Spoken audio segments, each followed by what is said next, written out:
국회든지 또는 뭐 법정이라든지 이런 데 나와서 이렇게 또 수사기관에서 진술을 하거나 이런 적이 있어요, 경험이? 진술하거나 국회나 예. 또는 이번에는 여러 군데 가서 진술을 하고 조사도 받고 이랬지 않습니까? 그렇습니다. 그런데 그런 경험이 있으시냐고요? 생전에 처음입니다. 예. 지금 증인이 아까 계속 이제 반대신문에서 그런 얘기들 하는 게 증인의 진술이 조금 달라진다. 예? 처음에는 한 번이라 그랬다가 나중에 두 번이라 그랬다가 뭐 이렇게 달라진다. 그리고 처음에는 뭐 사람이라 그랬다가 뭐 나중에 의원이라 그랬다가 또 데리고 나와라 그랬다가 끄집어내라 그랬다가 막 이런 것들이 지금 혼재가 돼 있어요. 그게 왜 그러냐면 이 법률가들은 그 말이 움직이는 것에 따라서 신빙성을 다시 판단하기 때문입니다. 말이 달라지니까. 그래서 이제 증인은 아까 그것을 순화시켜서 직접 말하기가 어렵기 때문에 그거를 좀 톤 다운을 시켜서 얘기한 거다. 그리고 자수서도 그렇고 그렇지만 실질적으로는 그렇지 않다. 이제 이러니까 말이 달라지니까 자꾸 문제가 되는 거예요. 그러니까 몇 번째 답을 하시긴 하셨는데 명확하게 지금 다시 한번 확인하겠습니다. 그러니까 증인의 생각이나 해석 이런 걸 다 빼고 나는 이렇게 생각했습니다. 또는 나는 이렇게 받아들였습니다를 다 빼고 오로지 들은 얘기가 정확히 않으면 정확치 않다 그러고 정확하면 정확하다고 하고 이렇게 말씀해 보세요. 예, 알겠습니다. 아직 국회 내에 의결 정석수가 안 채워진 것 같다. 맞습니다. 정확합니까? 예. 150명 얘기했습니까? 150명 당시에는 제가 기억이 그때 12월 3일 당시에는 150명이라는 기억이 제가 없었는데 나중에 제가 그 말을 했다고 누가 이렇게 얘기를 해줘서 150명이라는 상황을 다시 인식했습니다.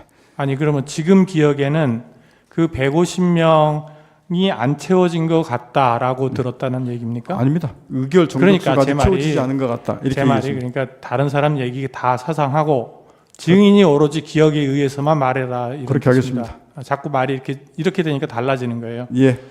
그다음에 그러니까 의결 정적수가 안 채워진 것 같다라는 얘기는 했고 150명 맞습니다. 얘기는 들은 기억이 없다.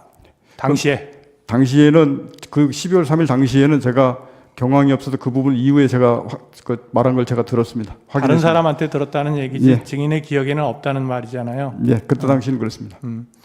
아니 지금은 제가 그때 당시에서 그 부분 아니 알았다는 게 아니라 그 말을 들은 것이 생각이 난 거냐는 말이에요. 150명은 그렇습니다. 들었다고요? 아직 의결 정족수가 채워지지 않은 것 같다라는 건 정확하게 제가 알고 있는 사실입니다. 알고 있는 게 아니라 들은 얘기냐고요? 예, 맞습니다. 그럼 150명도 들은 얘기입니까? 150명은 나중에 제가 그렇게 얘기했다는 걸 제가 들은 겁니다.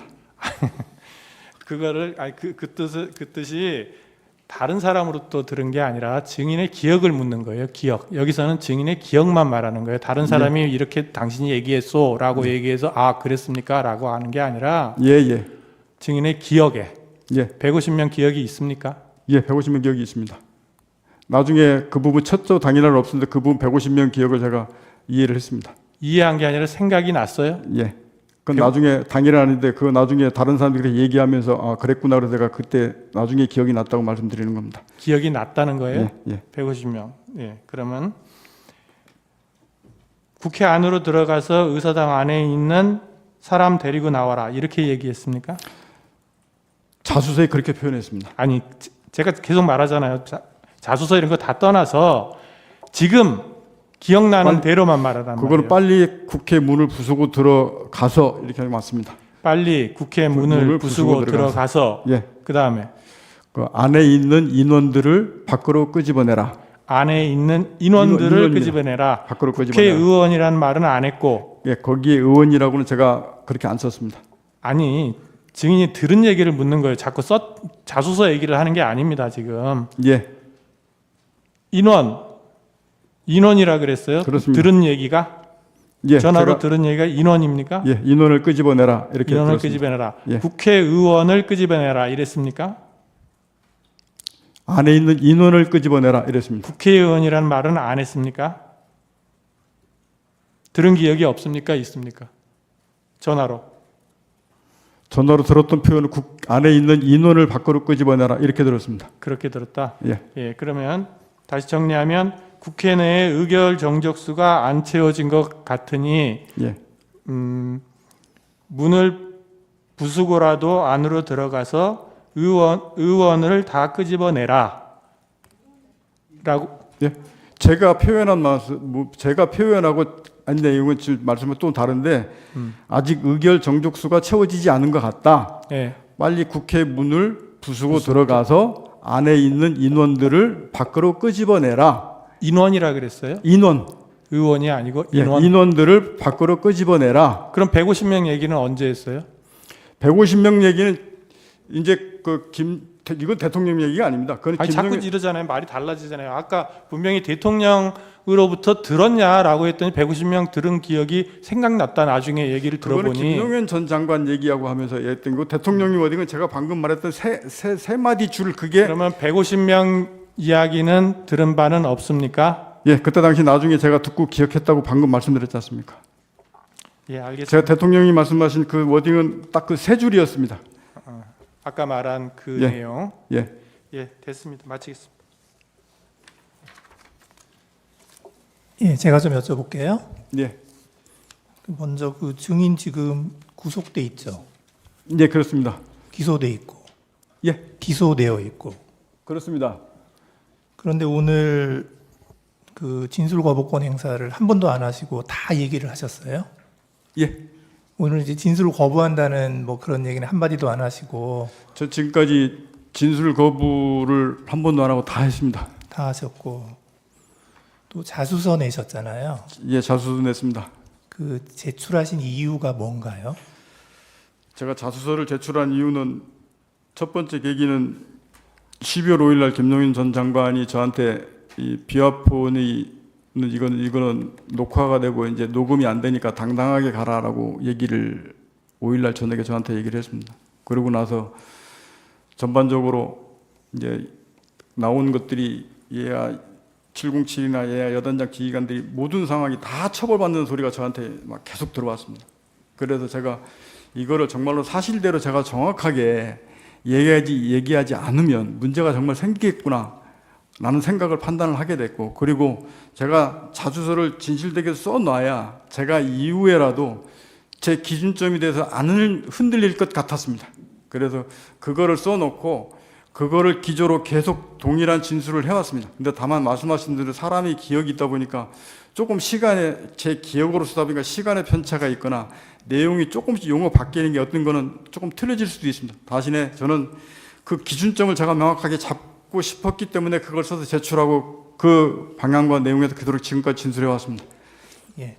제가 이제 지금부터 그날 그러니까 12월 4일 00시 30분에 이제 대통령하고 통화한 그 당시 상황 예. 좀 여쭤보겠습니다. 예. 그 당시에 이제 그 707 단장인 김현태 단장은 국회에 직접 들어가 있었기 때문에 그 화상회의 시스템 연결이 안 돼 있었고 비화폰 통화만 가능했죠. 그게 그렇게밖에 안 됐습니다. 네, 그 다음에 일공수 단장 이상현 단장은 그때 국회에 가긴 갔는데 차량 안에 있어서 그 화상회의가 연결이 되어 있었고요. 그 1공수 지휘통제실에 있는 스피커를 통해서 나오는 소리가 일야단장 차량 스피커를 통해서 같이 나오게끔 그렇게 연동되어 있는 것으로 제가 알고 있습니다. 아, 화상회의가 연결된 건 아니고 화상에 나가는 목소리가 목소리가 예. 거기 들렸다. 예. 그 다음에 노재현 중령이 누군가요? 법무실장입니다. 노재현 중령은 사령부 그때 법무실장이었습니다. 그러니까 특전사 법무실장. 예, 특전사 사령부 법무실장입니다. 법무실장이었죠. 그 다음에 박안수 계엄사령관은 이제 당시 육군 참모총장이었는데, 그렇습니다. 예, 이제 계엄사령관이었고, 예, 이제 제가 지금부터 이제 이 사람들이 차례로 이렇게 어떻게 나왔는지에 대해서 물어볼게요. 예, 예. 00시 30분에 이제 대통령이 증인에게 비화폰으로 전화를 했어요. 예, 그래서 이제 아직 의결 정족수가 안 채워진 것 같다. 빨리 국회 문을 부수고 들어가서 의사당 안에 있는 인원들을 밖으로 끄집어내라. 이렇게 지시를 했다는 거죠. 예, 그 통화 내용이었습니다. 예, 그 통화 내용이었고. 근데 이제 그거를 듣고 증인이 이제 갑자기 어떤 생각을 했다고 하냐면 공포탄이라도 쏴야 되나, 테이저 건이라도 쏴야 하나, 내부 전기라도 끊어야 하나. 이거는 그 지시를 듣고 그냥 증인이 생각한 거죠. 그건 제 생각입니다. 그러니까 대통령이 지시한 건 아니죠. 예, 그거는 그렇게 하기 위해서 그거를 제가 제 생각을 이렇게 특임단장 참모들한테 논의하면서 물어보고 이렇게 했던 겁니다. 예, 그랬고 그래서 그거를 지금 김현태 단장하고 비화폰으로 통화를 했나요? 비연패 단장한테 테이저건 제가 정확히 기억나는 게 야, 테이저건을 써서 그 부분이 되냐라고 했더니 김현태 단장이 저한테 지금 사람이 너무 많아서 테이저건 쓰면 위험해서 안 됩니다 라고 저한테 피드백을 바로 했고 그래서 그러면 하지 마라 하면 안 된다라고 그 중지 지시를 그때 했습니다. 그러니까 지금 그 대통령한테서 아까 그 지시를 안 받았으면 증인이 그 생각을 할 이유가 없잖아요. 거기서부터 대부분 출발해서 저걸 어떻게 뚫고 들어가야 되나 해야 되나 저 행위를 들어가야 되나 아니면 다른 방법이 있나 이런 고민들이 머릿속에서 막 돌아가다 보니까 이제 그런 논의도 해보고 그게 가능하냐고 물어보기도 하고 이랬었던 것 같습니다. 그러니까 제가 여쭤보는 거는 증인이 지금 갑자기 공포탄 써야 되나 테이저건 쏴야 되나 전기 끊어야 되나 이 생각을 했다는 건데 예. 그냥 아무것도 없는 상황에서 갑자기 증인이 그 생각을 한 건 아니잖아요. 예. 그러니까 뭔가 무슨 지시를 받았기 때문에 그거 하려면 이걸 해야 되나 하고 생각했다는 거죠. 예.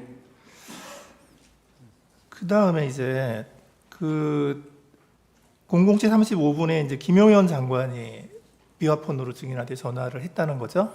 예. 예. 그래서 그때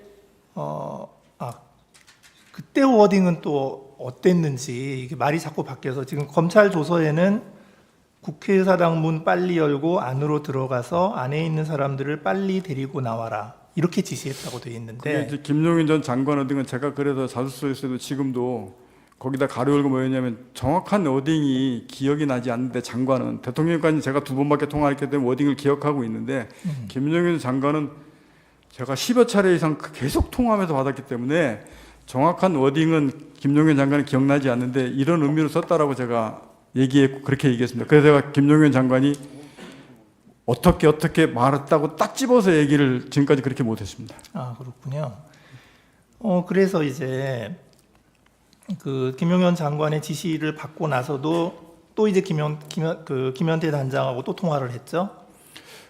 김현태 단장하고는 그 뒤로 10여 차례를 계속 통화했기 예, 때문에 계속 통화했고 예. 그 다음에 그 현장에 나가 있던 그 1여단장 이상현 단장하고도 또 통화를 한 거죠. 예. 예.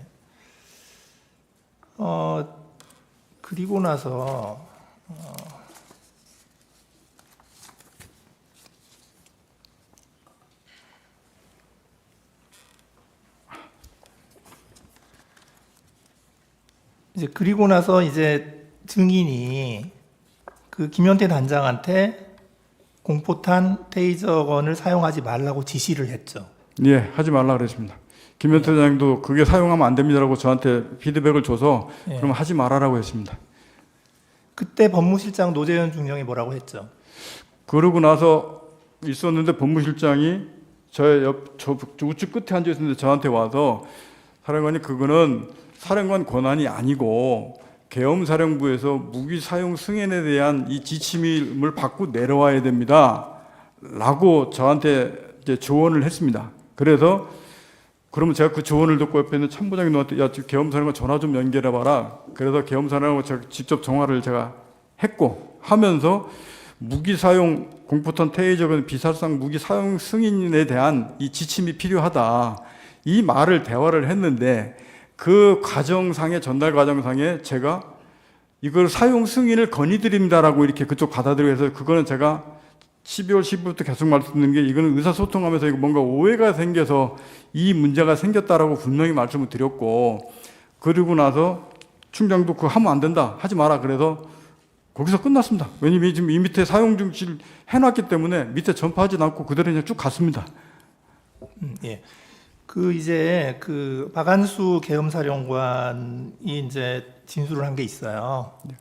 이제 거길 보면 00시 50분경에, 그러니까 아까 그 국방부 장관이 증인에게 전화한 게 00시 35분인데 지금 박한수 계엄사령관이 뭐라고 얘기하냐면 00시 50분경에 그 국방부 장관이 계엄사령관에게 전화를 했다는 거예요. 예. 해서 그 전화 내용은 뭐냐?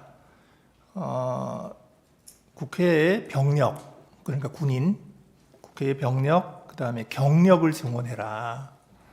이제 그거를 이제 국방부 장관이 계엄사령관에게 전화를 했다는 거예요. 그게 00시 50분. 동원하라고 말씀하십니까? 예, 증원하라고. 증원하라. 예. 증원하라고.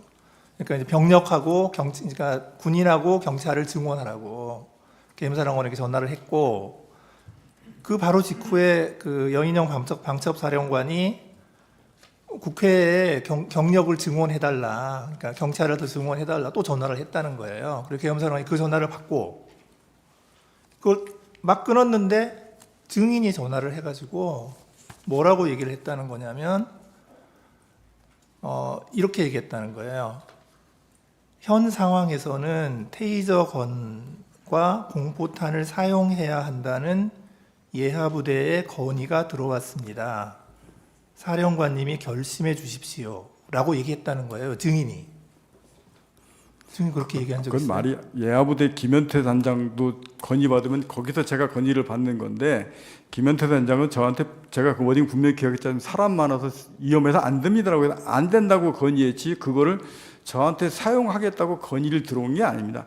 분명히 중지시켰고 그 승인 지침을 법무실장이 계엄사령한테 받아야 되기 때문에 그거를 말씀드렸듯이, 왜 예하부대에서 제가 사용 승인을 건의를 받아가지고 계엄사령관한테 건의한 거는 분명히 아닙니다. 예. 그러니까 서로 좀 기억이 좀 다를 수도 있고요.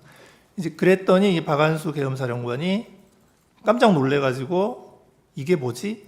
하고 생각하고 우선 기다려라 하고 전화를 끊었고, 그리고 그 다음에 합참차장, 정책실장, 비서실장하고 상의를 하고 한 1분 정도 상의하고 바로 이건 안 된다 하고 결론을 내리고 증인에게 다시 전화해서 사용하지 마라. 예. 이렇게 전화했다는 그 건데. 순서 맞습니다. 중간에 그렇게 그렇게 전화 얘기했고, 예, 받았습니까? 끊고 다시 전화 왔었습니다. 예. 그러니까 지금 이렇게 되면 이 그 공포탄 테이저건이라는 그 이런 논의 자체는 그 당시에 분명히 있었다는 거죠. 예, 그거 제가 707 특임단장하고 그 부분들을 논의를 했고, 그래서 하지 말라고 그때 중지시켜놓고 있다가 지금 법무실장이 저한테 갑자기 그 얘기를 해서 이제 그 전화를 하게 됐던 겁니다. 예, 그러니까 다른 어떤 지시가 없었으면 증인이 그런 생각을 할 리도 없었다는 거고요. 그 상태에서 법무실장이 저한테 그 얘기를 안 했으면 그 상황에 그냥 그대로 쭉 갔을 겁니다. 예, 이상입니다. 자, 그러면 지금부터 잠시만 주목해 주시기 바랍니다. 제가 구독자분들을 위해서 선물 하나를 준비했는데요. 제가 항상 여러분들께 드리는 말씀이 있습니다. 뉴스만 평소에 잘 챙겨보셔도 돈이 되고 돈을 벌 수 있다라고 말씀을 드렸는데요. 여러분들은 여기 보시는 삼성전자 뉴스를 보고 어떤 생각이 드세요? 아니면 정치인들의 뉴스, 날씨 뉴스를 보고는 어떤 생각이 드시나요? 그냥 뉴스만 보고 끝내는지, 아니면 이 뉴스를 어떻게 이용할 수 있는지, 이 부분을 고민하고 계시는지를 되물어보고 싶습니다. 그 이유가 뭐냐 하면 제가 지난번에 여러분들께 뭐라고 말씀을 드렸었죠? 지금은 반도체 섹터를 눈여겨보셔야 한다고 말씀드렸습니다. 그리고 나서 이런 썸네일들 뉴스를 통해서 많이 보셨을 겁니다. 반도체 내용이 이슈가 됐을 때 부자들은 어떻게 생각한다? 반도체 관련주들은 뭐가 있는지, 어떤 종목이 가장 좋은지, 어디에 투자해야 돈이 몰리는지 자연스럽게 생각한다고 제가 말씀을 드렸죠. 그 이유가 뭐냐 하면 부자들이 봤을 때는 이슈가 곧 돈으로 이어지고 그 이슈가 나에게 돈을 벌어준다는 경험적 확신이 있기 때문에 부자들은 항상 이런 사회적 이슈를 관심 있게 챙겨본다고 제가 말씀을 드렸습니다. 이번에도 마찬가지인데요. 제가 지난번에 시청자분들과 함께하는 주식으로 수익 내기 이벤트를 진행했었죠. 당연히 100% 무료로 진행을 했었고요. 여기 보시면 아시겠지만 제가 지난번에도 구독이라고 보내주신 모든 시청자분들께 반도체 관련주 중에 가장 크게 급등할 딱 한 종목, 많은 종목도 아니라 한미반도체 한 종목을 여러분들께 추천드렸어요. 그러면서 여기 나와 있는 대로 정확히 얼마에 매수해야 하는지, 그리고 수익률이 어느 정도 나왔을 때 팔아야 하는지를, 이런 부분들까지 여러분들에게 정확히 알려드렸었는데 지금 실제로 어떻게 되었다? 오른쪽을 보시면 아시겠지만 제가 지난번 문자 발송으로 이 한미 반도체를 소개해드리고 나서 실제로 이렇게 5배 이상 어마무시한 상승이 나왔습니다. 100만 원만 투자를 했어도 무려 500만 원이 넘는 수익금이 생긴 거죠. 그래서 당시에도 굉장히 많은 분들이 제가 드린 이 한미 반도체로 수익을 내실 수가 있으셨을 텐데요. 다시 한번 축하드린다고 말씀을 드리겠고, 이번에도 마찬가지입니다. 앞으로도 2024년, 2025년 계속해서 기대해볼 섹터는 AI입니다. 그 중에서도 AI 반도체는 그 누구도 부정할 수 없는 미래 성장 산업입니다. 그러면 우리가 어떻게 생각해 볼 수 있을까요? AI 반도체 종목 중에 앞으로 크게 대장 역할을 하면서 10배 이상 급등할 수 있는 텐베고 종목을 지금부터 열심히 추적해야 한다는 겁니다. 큰 돈을 투자하지 않더라도 월급의 일부분, 아주 소액이라도 이 종목을 모아가야 수백 %의 수익률을 손에 쥘 수 있는 것이죠. 지금 여러분이 보고 계시는 이 유튜브 또한 AI 반도체와 아주 밀접한 연관이 있고, 반도체야말로 대한민국의 핵심 산업으로 앞으로 더더욱 시장은 성장할 수밖에 없습니다. 그렇기 때문에 제가 이번에도 뭘 보내드리고 있냐면, 지난번과 똑같이 구독이라는 문자를 보내주시면 제가 AI 반도체 관련주 중에 앞으로 대장주 역할을 하면서 주가가 가장 크게 급등할 한 종목을 여러분들께 문자 발송으로 종목명과 사고 파는 시점을 모두 알려드릴 건데요. 그 문자를 받고 여러분들이 주식으로 돈 버는 연습을 한번 해보셨으면 좋겠고요. 혹시라도 나는 주식을 하지 않는다 하시는 분들은 주변에 주식하시는 지인분들에게 말씀을 해주셔도 되고요. 아니면 연세가 있으셔서 투자가 어렵다 하시는 분들은 이 종목을 자녀분들에게 한번 사봐라, 이걸로 한번 수익을 내봐라, 이렇게 조언을 해주실 수도 있는 거겠죠. 그래서 지금 이 영상을 보시는 시청자분들 중에 나도 이번 종목이 좀 궁금하다 하시는 분들은요, 누구나 상관없이, 그리고 어느 시간대나 상관없이 부담 없이 010-2514-5930번으로 구독이라는 문자 보내주시면 제가 이번에도 똑같이 무료 추천 급등주 문자를 보내드리겠습니다. 이해되시겠죠? 제 번호 010-2514-5930번으로 구독이라는 문자 보내주시면 여러분들이 직접 이슈를 통해서 돈 버는 연습을 해보실 수가 있는 거고, 제가 돈을 받는 것도 아니고 투자를 대신해 드리는 것도 아니기 때문에 부담 없이 신청해 주시면 되는 겁니다. 그리고 수익이 나면 저는 다른 것은 하나도 바라지 않습니다. 제 채널에 구독, 좋아요 한 번씩만 눌러주시라, 이렇게 다시 한번 말씀을 드리겠습니다.